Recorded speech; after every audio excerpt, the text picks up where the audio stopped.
por ejemplo, no se asusta del ruido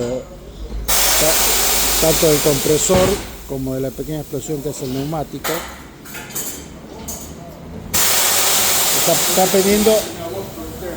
Está aprendiendo a no asustarse de los ruidos, ¿ves?